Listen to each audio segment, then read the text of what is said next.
Hey everyone, welcome back to Kubrick Corner with me, Sean Wilson. So I'm not here with this video to talk to you about a specific movie. Like normally I do movie reviews on this channel.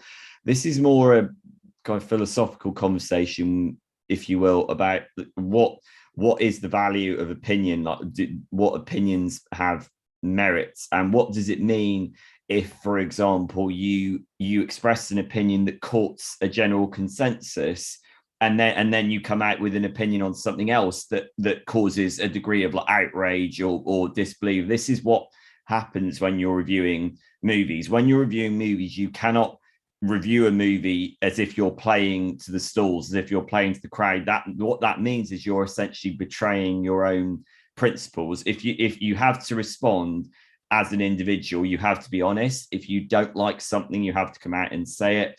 If you do like something, you obviously have to come out and say that as well. And I bring this up because just recently there was a review shared on the magnificent Kermode and Mayo Wittertainment channel, presented by Simon Mayo and Mark Kermode. Mark Kermode, one of the UK's preeminent film critics, if not the preeminent film critic in the UK at the moment. Simon Mayo, one of the most experienced broadcasters on UK radio. They're both brilliant. Their movie review show is the flagship BBC movie review program, and it's brilliant and it's so entertaining.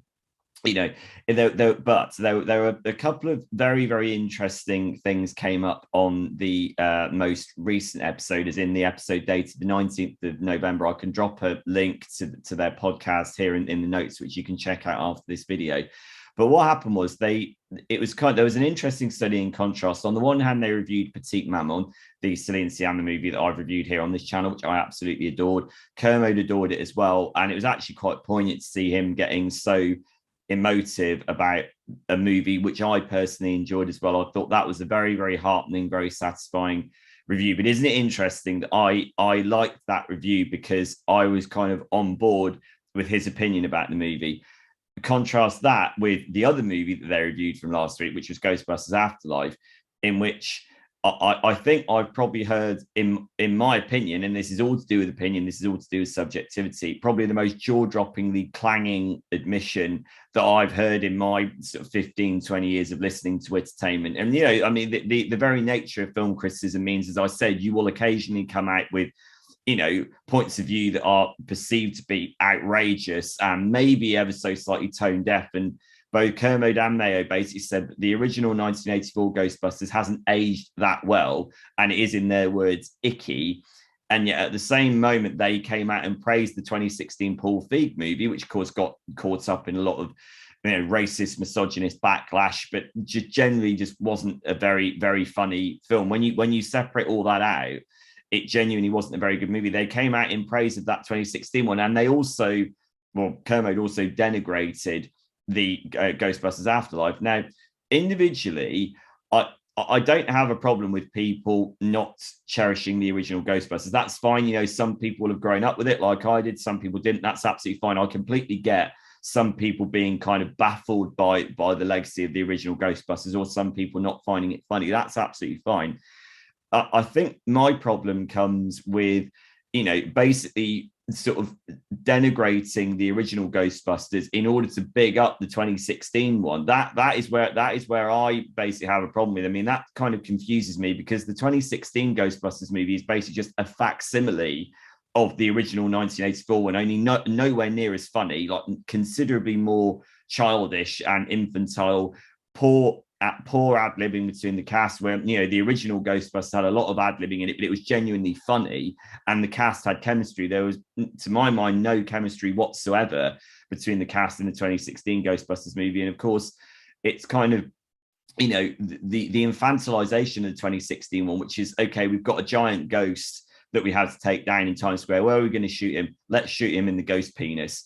And that kind of crassness was not as evident in the original one. And I'm kind of genuinely quite stunned that anyone could come out in favor of the Paul Feig one at the expense of the 1984. And again, taking Afterlife, I mean, people can dislike Afterlife as much as they want. That's absolutely fine. But it's the contrast between the original Ghostbusters and the 2016 one that kind of rocked me back in my seat a little bit. And it's kind of like, but once the dust settles, and I'm still kind of reckoning with that point of view now, because again, as I think that's probably the most disorienting opinion that I've probably ever heard shared on Wittertainment. There have been a fair few outrageous opinions over the years, but I mean, at the end of the day, when the dust settles, it is just an opinion, and one has to admire any journalist who goes out there and shares an opinion that's perceived to be as outrageous and audacious as that. But that's what Kermit and Mayo do.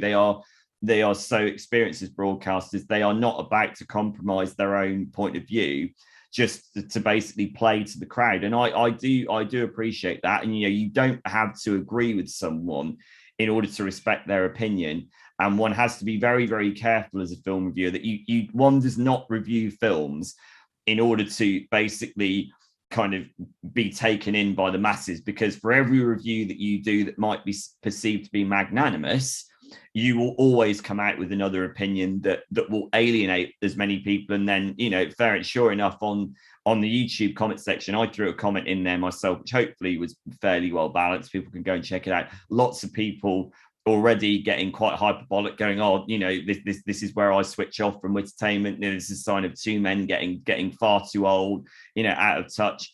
And I mean, it's the equivalent of, basically knocking the 1984 Ghostbusters is the equivalent of like throwing a frag grenade in that comment section, particularly when the 2016 one, which very, very few people appear to like, comes out of it the best out of all three movies that are cited. So, but at the end of the day, that is what it's about. You have to have the integrity to express your opinion, no matter how apparently ridiculous it might seem. And maybe it is a generational thing. I don't know. I mean, from my point of view, I grew up with the original Ghostbusters on TV and on VHS. So, but I do kind of concede there are parts of it that haven't aged all that well. There's some slightly pervy, lecherous dialogue and behavior from some of the characters. I do get that. But for the most part, I think the original Ghostbusters is still hysterically funny, and the 2016 one falls flat on its face. I mean, so I'm sure, that one will have many, many different reactions to this. It was a very, very, very, very interesting review of the movie. It was, as expected, very well articulated.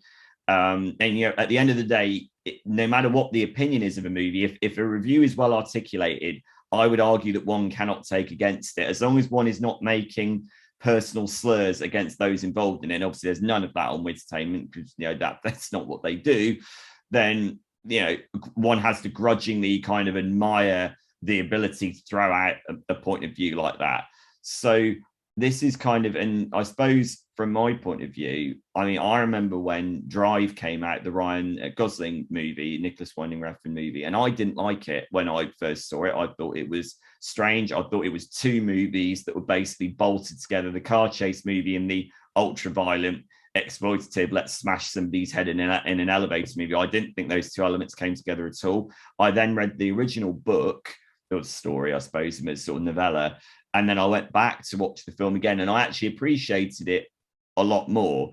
And I think with film reviewers, admitting to being wrong in Dr. Evil style, inverted commas, is quite important. Basically, one has to kind of eat humble pie with a lot of opinions. Sometimes opinions won't change at all. Sometimes opinions will become more and more entrenched. Other times things will change.